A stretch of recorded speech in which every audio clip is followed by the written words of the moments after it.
So thank you all for being with me. And today we will dedicate our class to the topic of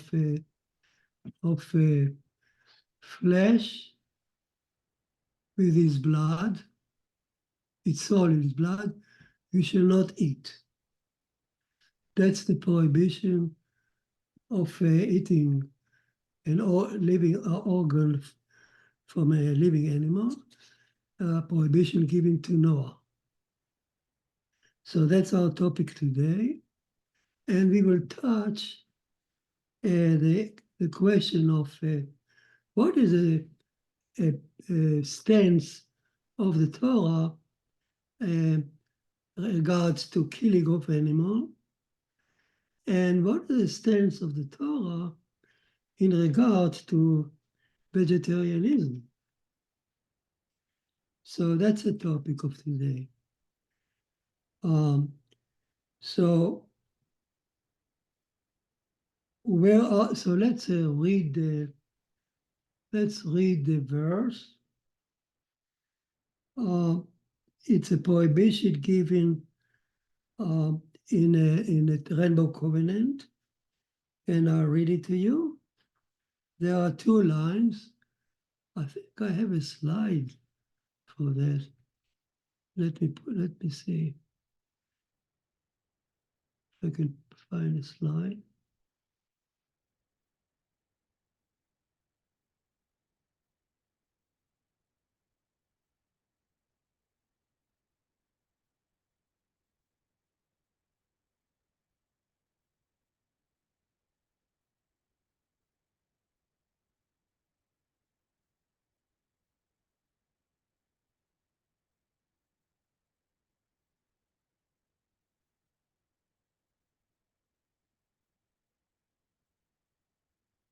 The slide disappeared for some reason. It happens many times.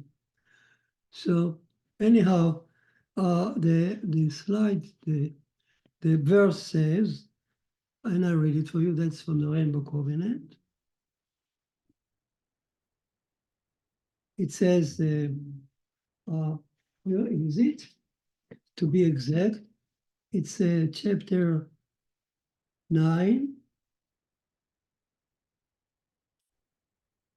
verses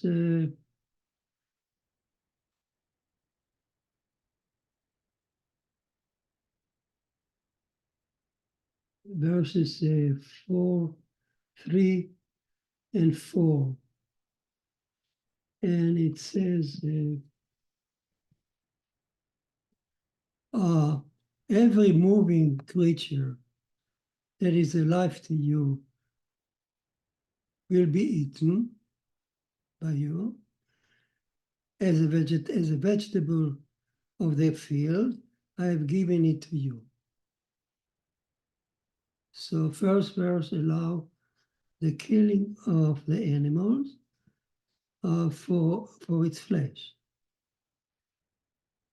And then the next verse says, but flesh in its soul, his blood, you shall not eat. So here's a prohibition. First, he allowed to kill animal for its flesh. Then he says, but don't eat flesh in its soul. So flesh, means a flesh taken from a living animal while it was still alive. Is blood taken from an animal while it's still alive, you shall not eat. So there is an organ from a living animal and blood taken from a living animal. Two prohibitions. So the first verse permits killing, and the other one says, no, but you should stay away from animal organ. Now, what is organ? Many times it's translated as a limb taken from an animal, living animal. Limb refers to a leg or a hand, so leg would have all the different different element in it, flesh, bones, sinew, whatever. So limb is contain many elements, where flesh can be just flesh, like a tongue or kidney or heart. So they have just flesh and still organ. So organ is any functional unit that may contain bones or may not contain bones. Anyhow, they are forbidden to be eaten to Bnei Noah. Why, if they were taken from an animal while it was still alive? So that's in general terms what we're talking. Blood referred to the blood that responsible for life.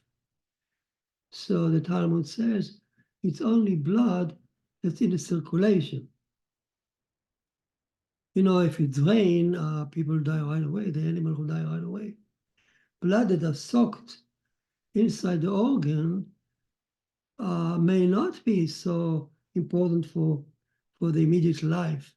So let's say blood in the organ like liver, which is soaked with blood, yet it's not considered part of the prohibition because life doesn't depend on that blood, and so on. We don't want to go to too much detail of halacha here, but that's a general term. Now, before we move on, we need to realize that the prohibition is given here to Noah and children, but Moses repeated it in the Deuteronomy to Israel, almost with the same words. So here is an example of a law that was given to Noah and repeated by Moses to Israel. As a rule of thumb says, any such commandment applied to both Noahide and Israel. Like idolatry, adultery, bloodshed, all the commandments were given to Noah and were repeated to Israel either by the Ten Commandments or other books. They apply to both. So, so those commandments that carry the two signatures of Noah and Moses apply to Noahide, which means everyone listened to Moses. Jack Sanders from Chattanooga once phrased it to me like this: we all believe in Moses, but Moses tells us to listen also to Noah. So we in Noahide need two stamps to have a commandment applied to us. The sciatic nerve was given only to Israel, but not to Noah, and so on. So, and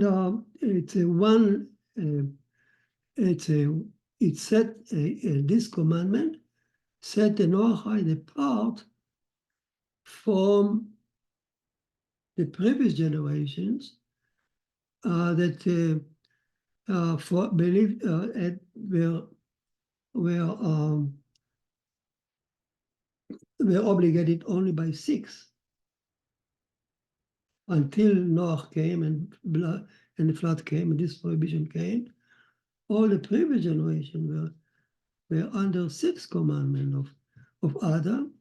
Came here Noah and added 1. That 1 separates, if you wish, Noahide from the previous generation before the flood. Any commandment of God is important. It sets you apart from something. Now let's ask ourselves, look at those 2 lines. The first line says, you should not kill animal. No, I allow you to eat, no, I allow you, Noah, Noah and your son, I allow you to kill animal for its flesh. The second line is a prohibition, but do not. Now, what is the purpose of this commandment? Everybody agree, all the commentary from the Rambam and from whoever, all agree the purpose of this prohibition is to teach mankind to be more compassionate and less cruel. It obviously cutting legs from an animal while it's still alive causes a lot of pain, and besides, it's a cruelty. So the purpose is to avoid cruelty. If so, everyone asks, why God, in the same breath, allow the killing of the animal? If he wants to teach us not to be cruel, let him stop us from killing animal, period. Now they run into all kind of explanations, and which is take them far, far away from the topic. Give you an example. Prohibition of blood is against witchcraft and all kinds of. It's completely out of context. And if you want to understand the commandment number 7 of Noah, really you need to do what we do, to look at the context where it appears in the book of Genesis. So let's take now a breath and see what the context of this. This will help us to understand the commandment. So what is the context? We know that since it was given to Noah, and we know that all the stories in this segment of the Torah, from Cain and Abel, the first killing, until the flood, all of them revolve around what? Bloodshed. We painted it all in red. All the story explain you to tell you how mankind degenerated from one killing of Cain and Abel into two Balkan gangs in Noah's time that were murderous gangs that actually fought each other, terrible bloodshed. Because the flood came because of bloodshed and theft. So the whole segment of the Torah is red. Before that, to remind you, the Torah talk about Garden of Eden. We painted it in pink because it's adultery. Number 2 of Adam commandment. And before that, chapter 1, we painted it in gold, let's say, because it's talk about idolatry, number 1. So the Torah moves from one segment to another.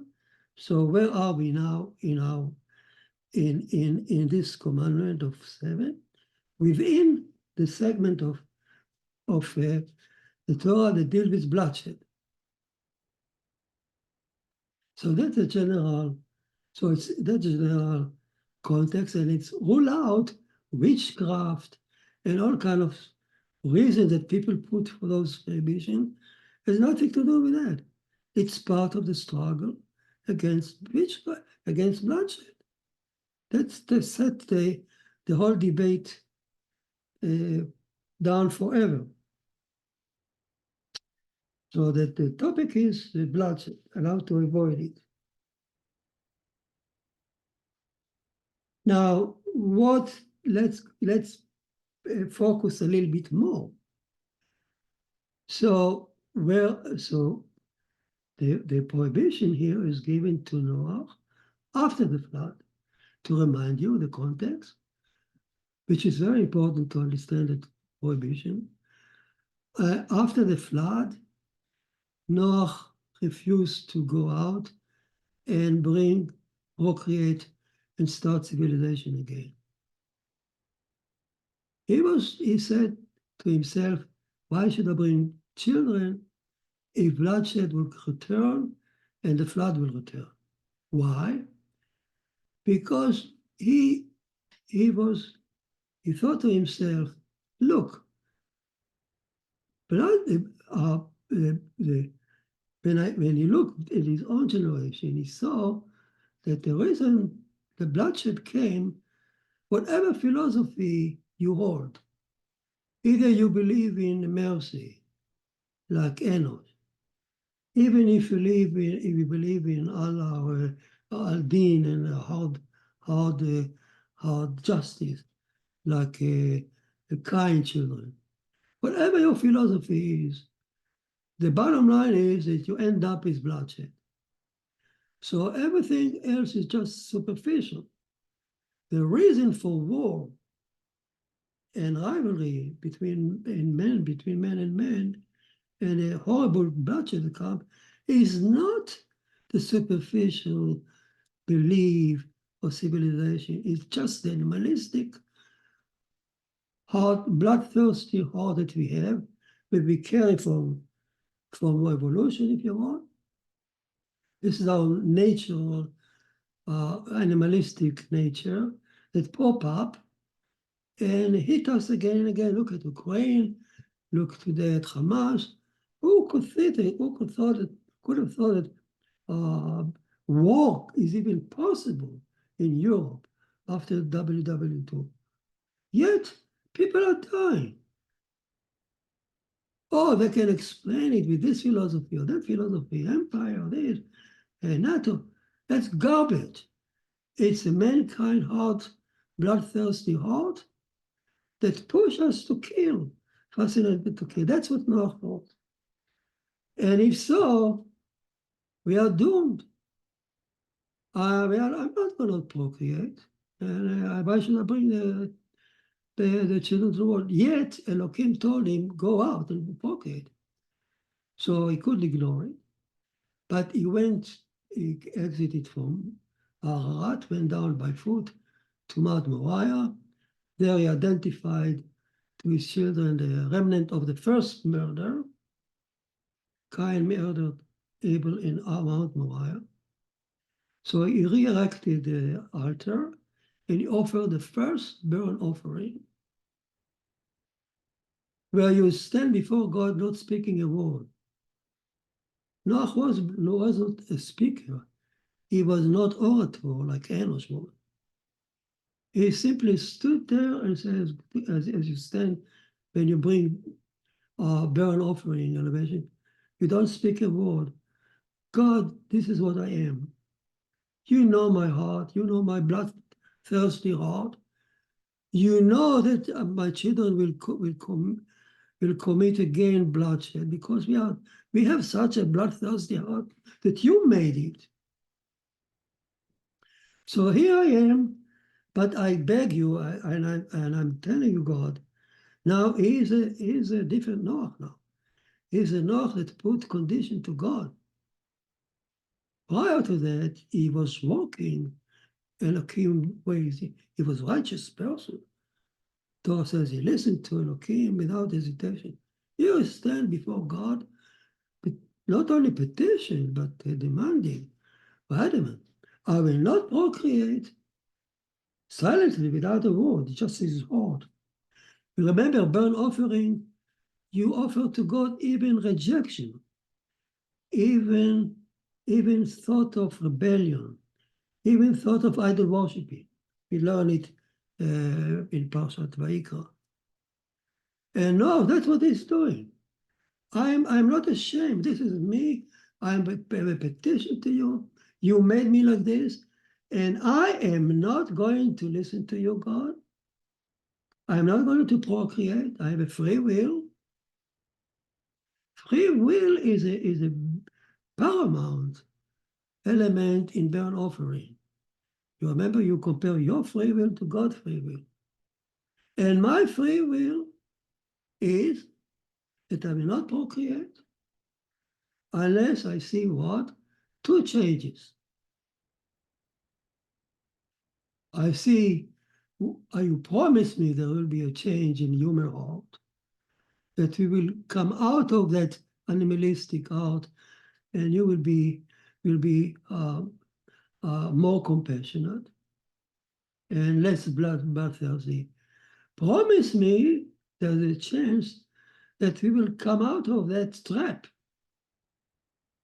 of animalistic bloodshed that we see out in Europe now. Let's tell me, I want that you promise me we'll exit from that. That's change number one. Change number two, I will not procreate and see your heart, God, your heavenly code, changing your way. I want to see less judgment and more compassion to us, so that the flood, you will be more patient. If we slide down, you will be more patient. The next flood will not come so fast. As he was thinking those thoughts that came out elevated to God by the fire, as usually is done by the burnt offering. When you bring a burnt offering, everything is elevated to God. Without confession, without a priest listening to you. You just stand there between you and God, nothing else. Then he had a wonderful, unbelievable revelation, as we learn in the text. The text shows that the heavenly court appeared to him like a train. First, YHVH spoke its words, and then Elohim followed. Two wings, symmetrical wing, with the same number of the attribute in each wing. Each wing answered him in its own way. And to make it short, the merciful one spoke first. She smelled a good aroma. That's very important. I accept your offering. It's a license to mankind to offer, to slaughter animals for God. And she said, talk to your heart. It's not true, Noah, that you are you are a slave to your heart. You're captured by your heart. Oh, I have no alternative. I couldn't stop it. My heart, my compassion overcame me. Stop, don't tell me nonsense. You can, God tell you, you have the power to overcome your heart. Don't listen to the psychologists that say, oh, he got this guy, no. He had he overcame him. Tell it to your grandma. To me, God says, you are responsible. You could overcome, nothing like that. A righteous person should overcome his heart. Number one. Number two, Hashem says, oh, the evil of mankind is only from his youth. It's really fair. There is a light at the end of the tunnel. It is youth. You are right, Noah. Right now, you are captured by bloodthirsty hearts from nature. But I made you to become ideal man.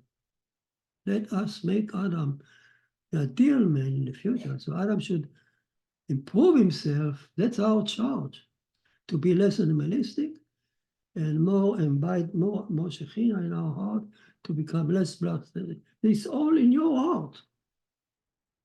That's Hashem word.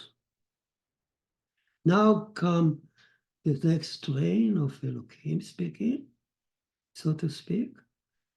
Symmetrical wing. Elohim now, the Talmud says, every word that Elohim says here is a new thing that never heard before about bloodshed.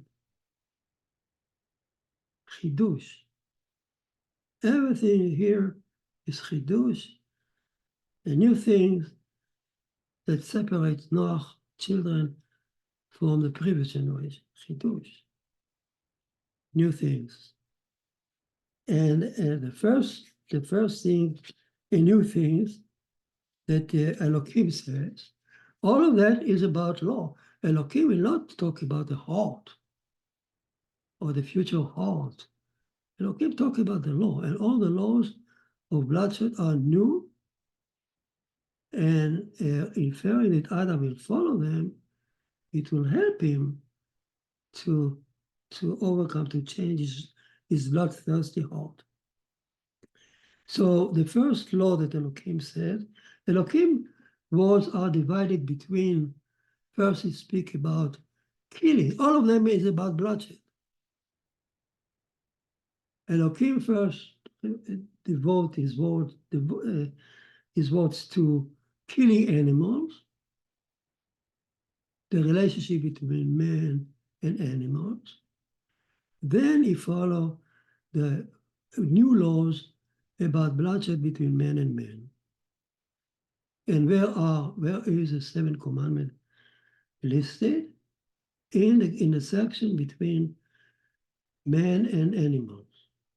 There where you find Noahide, commandment number 7. And what he said, we remember 2 lines. 2 lines. First, he allow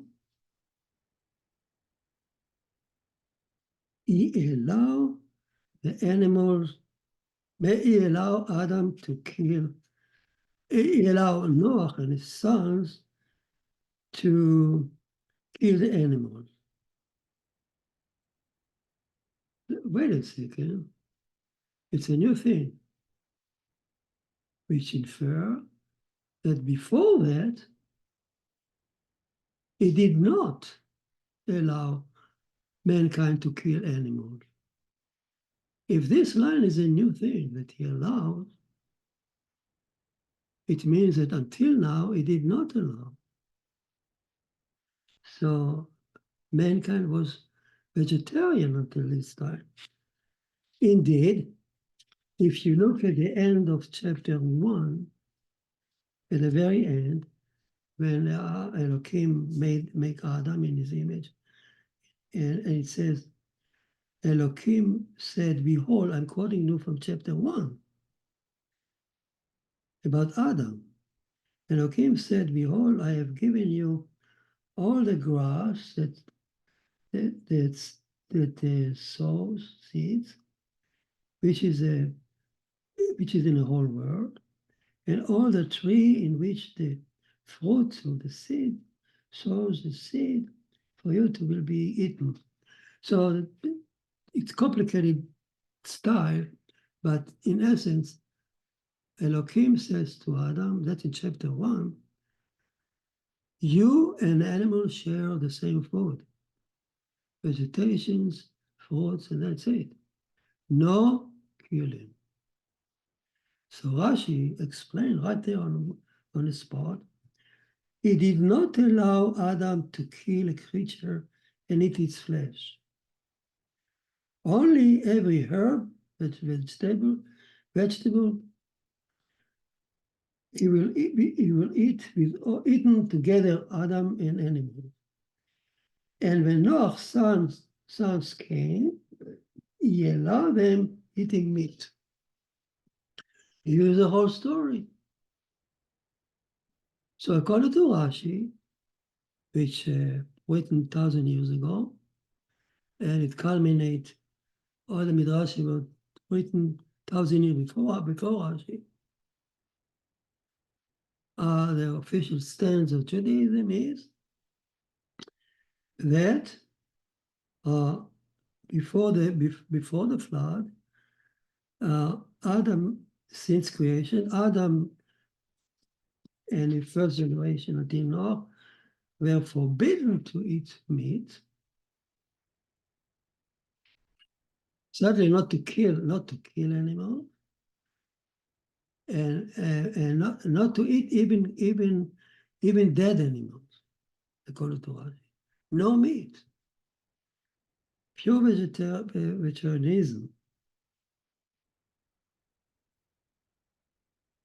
So And then what happened? Despite that total prohibition,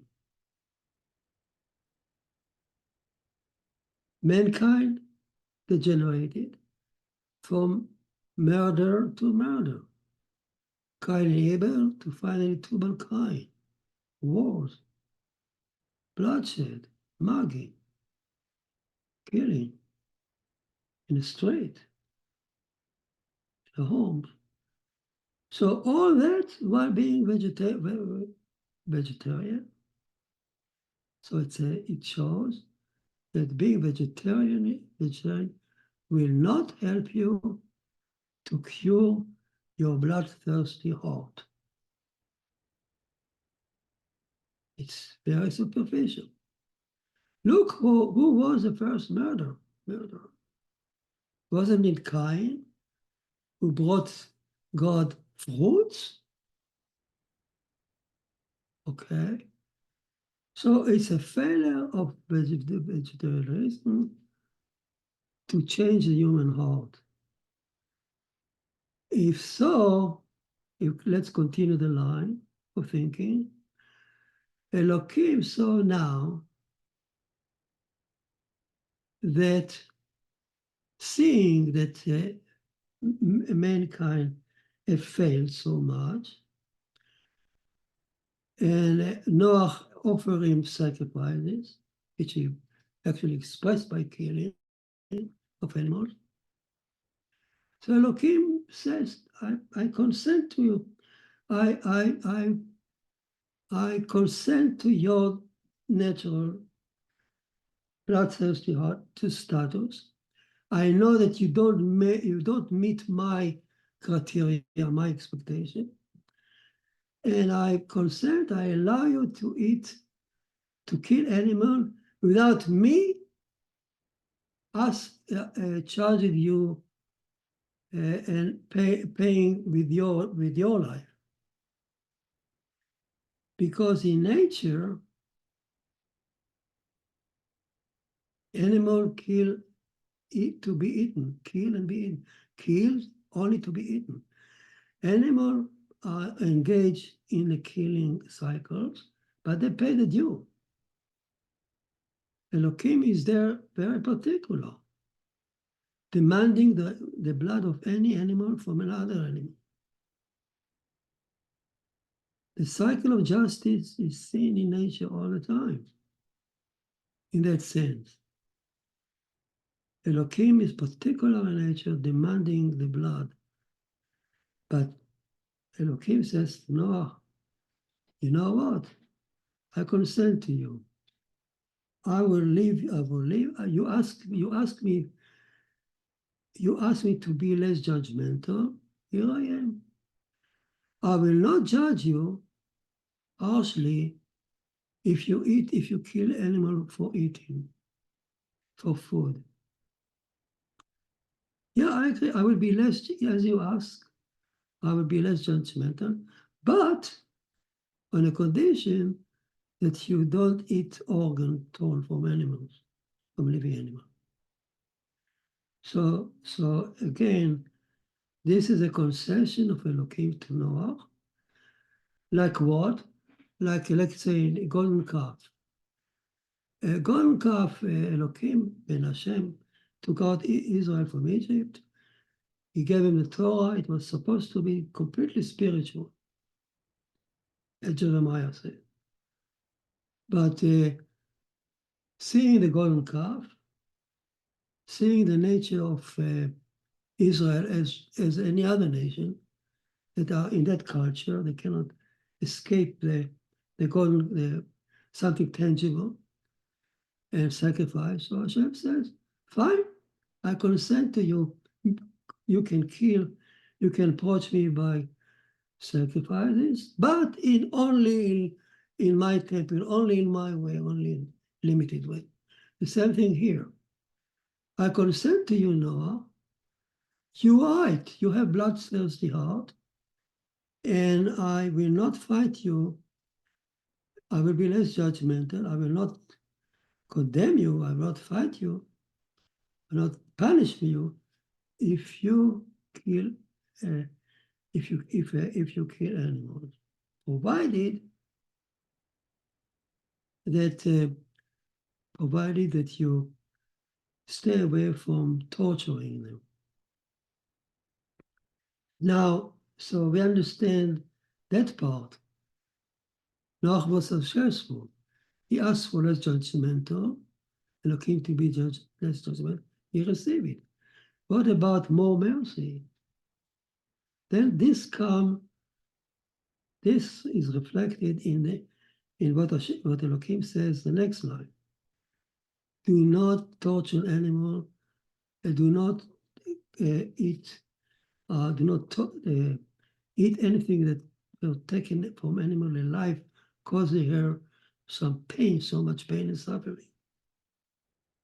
That part is contribution, a new contribution of the law of bloodshed from the aspect of the merciful one. As Elohim is saying, you know what? You want mercy to be more present in the heavenly court?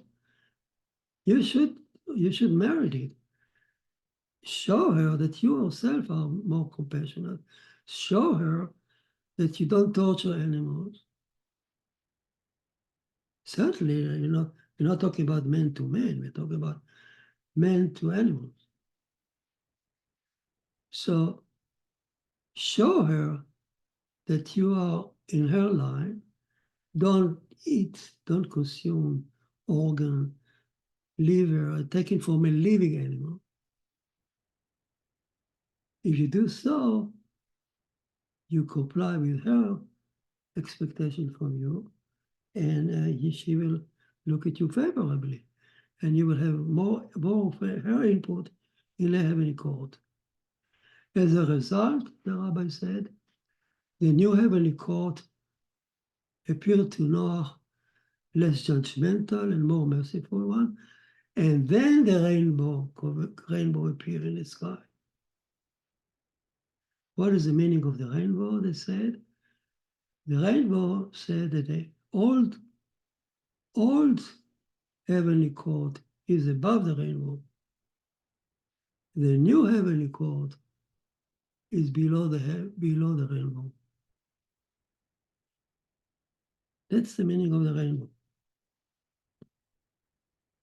So now we understand that the two lines, the line that prohibit, they allow, why Elohim allows mankind to kill animals, the concession. At the same time, the opposite. You have to restrain yourself to show more compassion and to animal, and don't show cruelty. Overcome your cruelty. Now let me read for you a famous article written by late Rabbi Cook. Rabbi Cook, just a word of introduction, is the father of modern Israel, spiritual father of modern Israel. The yeshiva that he established one yeshiva, but it became the mother of all yeshivas of the Zionist religious in Israel. He's a giant, considered giant of giants. And every yeshiva learned his books, even in high school. He's extremely, not only popular, but revered. Rabbi Cook. Okay. So he wrote, this is 1904 or 5. He wrote an article headed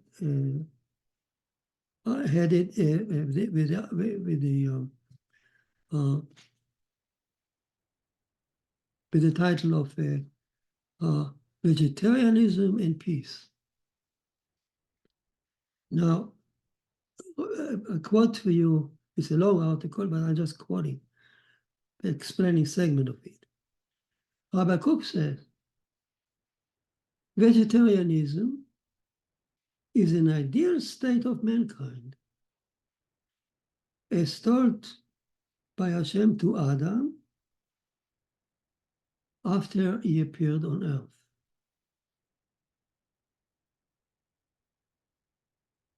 In Eden, there couldn't be vegetarianism. There was no animal killing at all, only vegetarianism. So that state was drawn by that state of classical vegetarianism in Eden was actually carried over to earth by Adam when he first appeared on earth. That's the ideal state of Adam, of mankind, Rabbi Kook said, being with vegetarianism. Now, as he appeared on earth, it looked like, Rabbi Kook said, like natural morality. Every philosopher in the 19th century wrote about the natural. It was a very popular topic, that we are born, from Kant and so on, we are born with a natural instinct of goodness.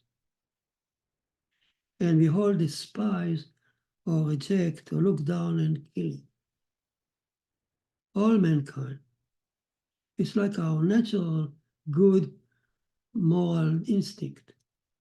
It's not so. It's not like natural. It looks to us natural. We carry it from Eden. Because remember in Eden's story, when they ate the fruit, their eyes opened up, and they saw they were naked, which means they acquired the first time the perception of Hashem. You are not ashamed from nakedness under Elohim, who creator of nature. Nothing is shameful in nature, walking naked. But when you have the perception of white creation, for the first time, oh, I am naked. So the perception of Hashem, it came to them the first time in Eden after they ate from the fruit. With this, a sense of compassion. And that perception of compassion against killing came to them, to earth, as a natural. Now they feel it as a natural tendency, a natural point of morality embedded in every human being. So Rabbi Kook said, all mankind, actually, if you look down, all mankind actually don't resent bloodshed. Yet, on the other hand, once we are on earth, we are driven by the opposite drive. Opposite drive tell us to kill, because we need to live on this earth. This on earth, unlike Eden, we are called, we are obliged to fight for our life. We need meat to survive. Of course, now we have technology that can replace protein, who knows? But in ancient time, there was no technology. You needed meat to survive. So once it's given that once we are on earth, we are also moved or driven by a strong lust for drive to kill and to bring food home and to survive. So these two drives are opposite each other. And that drive to kill give you another benefit, not only to bring food, but to get rid of your enemies and to wield power. So very quickly you can actually tame this natural bloodthirsty drive to your social need, to your needs. So, and you forget about this little point of compassion that you brought from Eden. And that drive, animalistic drive, that was on Noah's mind when he asked Hashem to change it. Now, Rabbi, I'm quoting you directly from Rabbi Cook. When God saw that humanity has fallen into bloodshed and slipped into terrible bloodshed and wars, there was no point anymore for vegetarianism.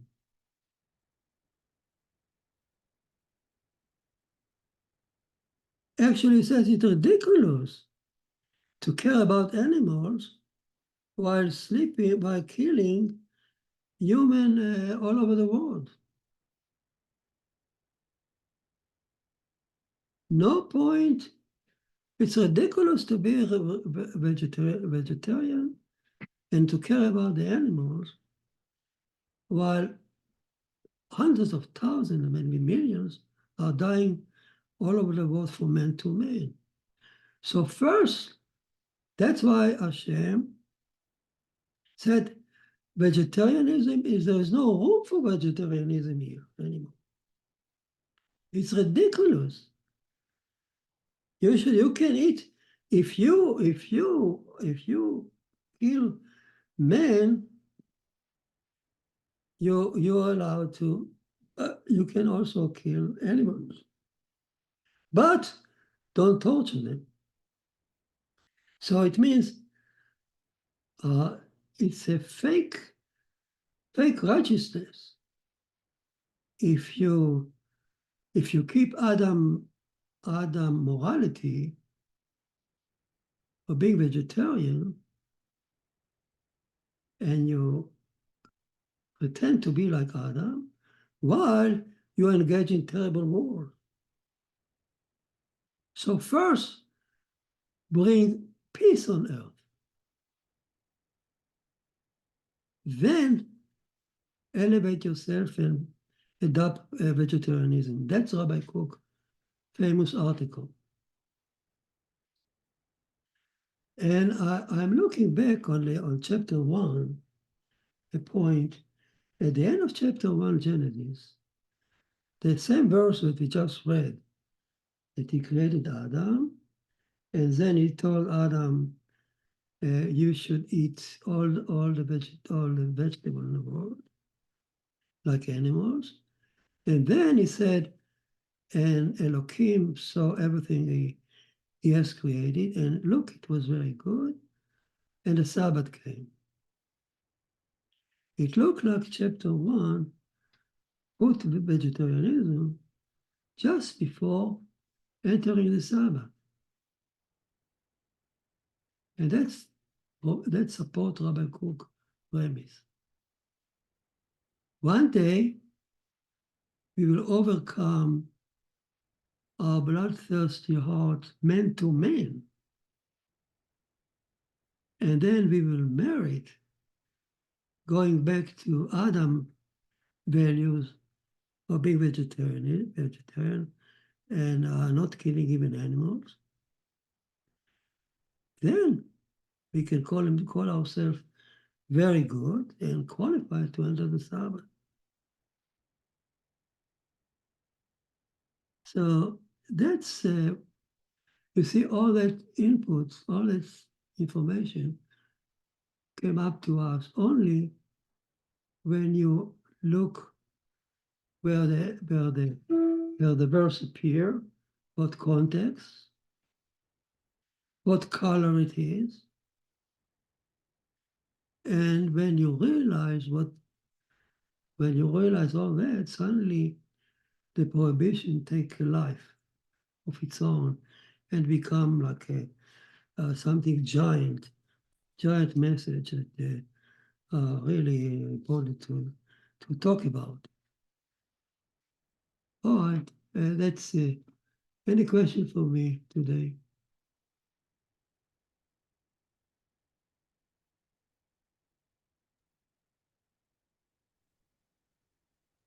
So, Rabbi, if I understand you correctly, Yes.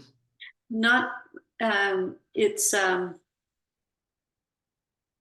don't know the word to use, but not claim to be do not claim to be a vegetarian because of concern for animals, as long as people are killing people in the world.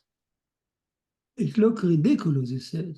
Okay, but what if you take Yeah. that out of the picture? A person just doesn't like the taste of meat. They don't want, they got other reasons why they want to be a vegetarian. Yeah. I tell you the answer. As I read, many of Rabbi Cook's own disciples, many of them became big rabbis in Israel on their own merit, actually became vegetarian, despite what he was teaching. So you can still opt for vegetarianism. But the point is, don't think that being vegetarian will change your heart. It actually is good. It shows more compassion. But you need to change your heart in another way, not by being vegetarian.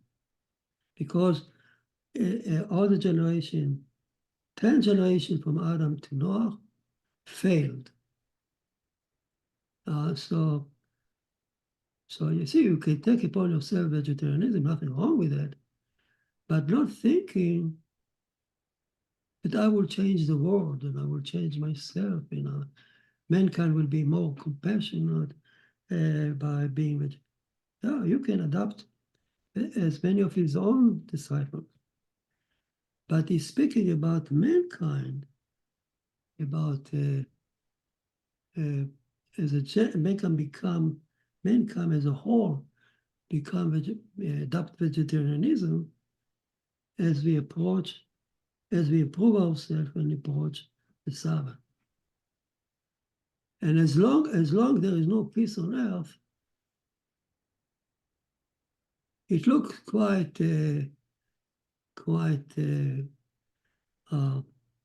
he actually used the word funny. It's all funny that the person is so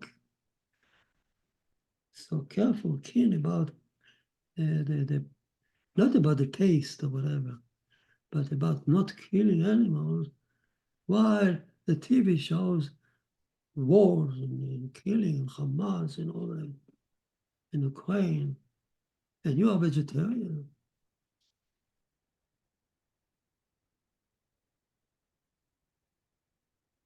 Lot to think about it. Yes, you've given us a lot to think about tonight. All right, if there's no question. I have a question, Rabbi. Yes, go on. Yes. When you teach us about the Noahide, the seventh Noahide law about the cruelty of killing animals, is it linked to the Jewish law of not boiling a kid in his mother's milk? Is that linked to the same sort of cruelty? That's why Hashem gave that law to that's my question. Yes, very good question. Of course, the agony of animals is and be careful not to torture animals and not to do cruel things.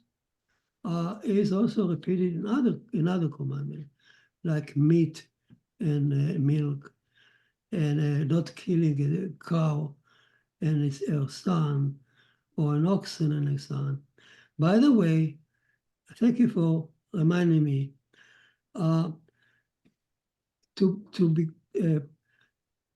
Israel follow the same line that we talk about it. It's forbidden to consume blood. from the circulation. So first you pour down the blood as it comes out from the animal. Secondly, first of all, you make sure that the killing itself is absolutely less painful as possible. You're allowed to slaughter, but with minimal pain. And if you know the law of slaughtering in Israel, in a Jewish law, the sharpness of the knife should be exquisitely sharp. You need to taste it on your nail before you touch the animal. It killed the animal right away, and you sever right away. You sever his trachea and the lung, so you kill it on the spot with less pain, as much as possible. So that's one. Secondly, you try to draw, not only to pour all the blood down from the vein and the arteries, but then you try to take them out from the organ. That's why you salt them. The salting the blood, making the kosher meat, is sure that most of the blood that was still kind of not really embedded, but floating in the meat, it will come out with the salt, and the meat will have less blood in it as possible. Thirdly, kosher meat is only those species that Noah brought in number of 7 to the altar. So the kosher meat completely depend on what we are talking here. We've been talking, throwing the blood away as much as possible, and actually allow yourself to eat only those animals that Noah offered on the altar. All the other animals and cattle are forbidden. Only the 7 species that Noah brought. So much Noah sacrifice plays a role here. And yet, yes, to be many laws that tell us to alleviate to animal suffering as much as possible. It's a commandment of the Torah. Yes, you're right.